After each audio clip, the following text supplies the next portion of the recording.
Assalamualaikum warahmatullahi wabarakatuh. Salam semangat. Perkenalkan, nama saya Qoriatul Nurjana.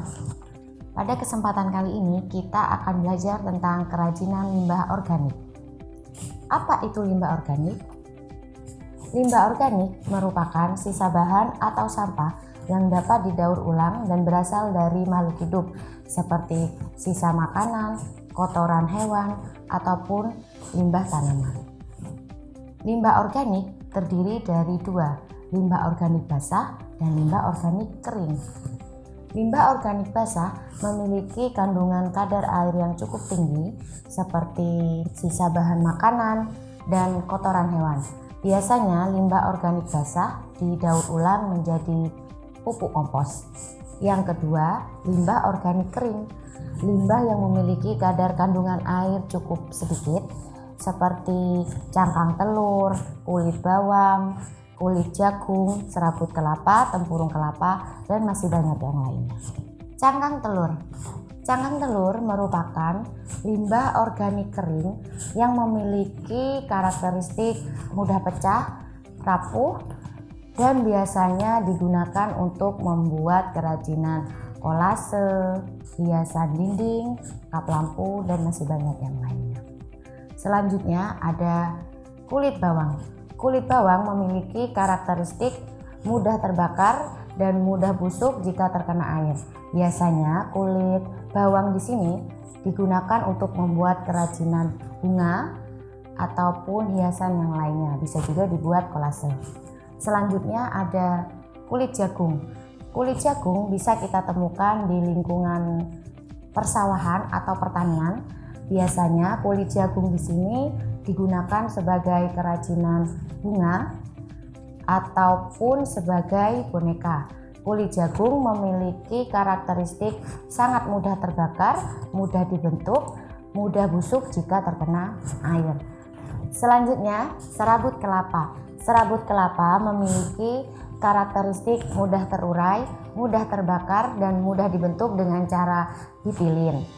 Biasanya serabut kelapa ini digunakan untuk membuat kerajinan gantungan kunci, kemudian keset, dan masih banyak kerajinan yang lainnya. Selanjutnya ada batok kelapa atau tempurung kelapa. Tempurung kelapa memiliki karakteristik keras, mudah pecah, dan mudah terbakar. Biasanya tempurung kelapa digunakan untuk membuat kerajinan peralatan makan seperti mangkok, cangkir, ataupun yang lainnya. Selanjutnya ada daun kering. Daun kering ini bisa kita jumpai di mana saja, dan daun kering memiliki karakteristik sangat mudah terbakar dan mudah busuk jika terkena air. Kemudian biasanya daun kering ini bisa digunakan untuk membuat kerajinan gantungan kunci, hiasan dinding, dan masih banyak yang lainnya. Selanjutnya ada kulit buah.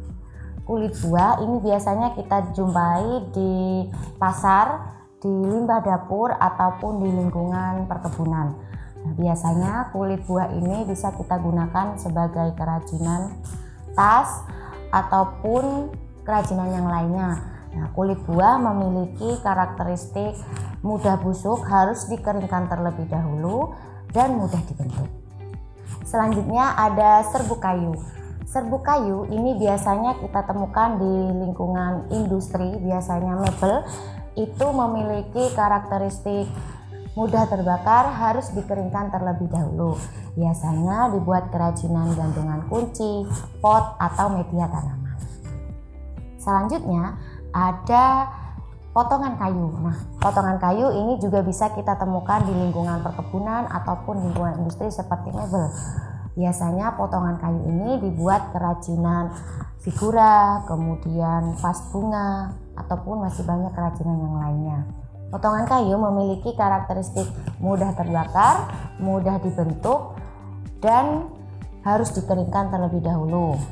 Selanjutnya pelepah pisang. Pelepah pisang memiliki karakteristik mudah terbakar, mudah dibentuk, tapi harus dikeringkan terlebih dahulu. Nah, biasanya pelepah pisang ini dijadikan kerajinan seperti kotak tisu, vas bunga, ataupun kerajinan yang lainnya. Pelepah pisang ini biasanya digunakan atau dibuat kerajinan menggunakan teknik pilin, tempel, anyam. Hal-hal apa saja sih yang dapat mengatasi limbah? Untuk mengatasi limbah ada 3 yang dapat kita lakukan. Yang pertama, reduce. Reduce merupakan mengurangi limbah. Mengurangi penggunaan produk yang nantinya berpotensi menjadi limbah. Langkah ini sendiri dapat dilakukan serta diterapkan untuk sampah atau berbagai produk sekali pakai. Seperti penggunaan kantong plastik bisa kita ganti dengan tas belanja. 2. Reuse. Reuse merupakan menggunakan kembali. Pada tahap ini, mengajak seseorang untuk menggunakan kembali berbagai produk yang sudah terpakai. Dengan menggunakannya kembali, maka limbah yang timbul dari produk-produk ini akan berkurang. 3. Recycle. Recycle merupakan proses daur ulang. Langkah ini paling banyak dilakukan mengingat sudah banyaknya limbah yang tersebar di berbagai lokasi seperti tanah, laut, dan udara. Bagaimana? Sudah jelas bukan? Jika sudah jelas, sekarang kita perkuat ingatan kita dengan evaluasi teka-teki silang berikut ini. Terima kasih untuk hari ini. Tetap semangat dan terus berkarya. See you next time. Wassalamualaikum warahmatullahi wabarakatuh.